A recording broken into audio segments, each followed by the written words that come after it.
Well, you should only be looking at number 2 if you've... This is a tough one. I remember this one.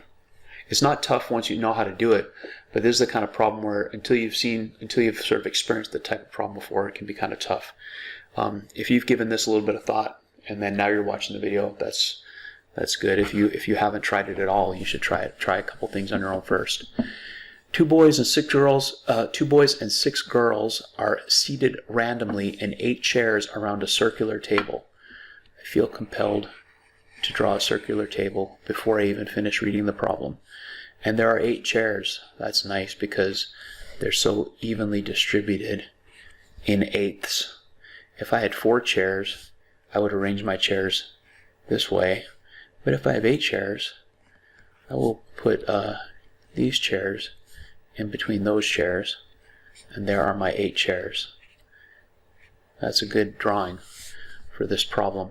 Express as a fraction, in simplest form, the probability that the 2 boys are seated next to each other. Well, it seemed so easy right up until that point. The probability that 2 boys are seated next to each other. I'm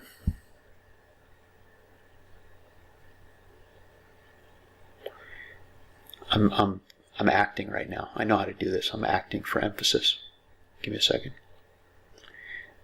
Actually, as I'm acting, I'm thinking of a new way of solving this that I never thought of before. So maybe I'll share that in a minute, even though it's not fully formed in my mind.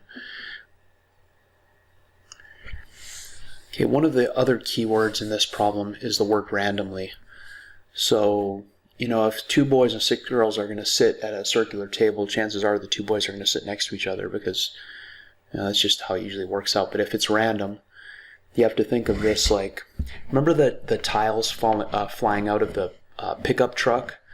The tiles that said, I think it was no trespassing. And even if 3 of them fly out all at the same time, you can treat them like dependent events. So let's just pretend 1 boy gets seated randomly first. It doesn't really matter where you seat that boy. You could seat him in any seat, and especially since it's a circular table, you sort of think of it, rotate it around in your mind, and it's the same situation no matter where you put the first boy.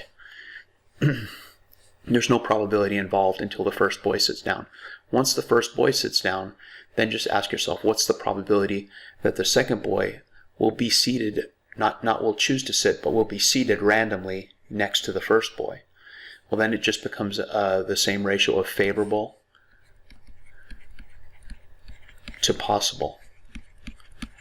That ratio for probability that we've always talked about. So there are only 2 favorable outcomes if the second boy is seated here or here. There are 2 favorable outcomes and 7 possible outcomes because there's 7. Once the first boy sits down, there are 7 available seats for him to sit in. So this is actually just simply 2 7s.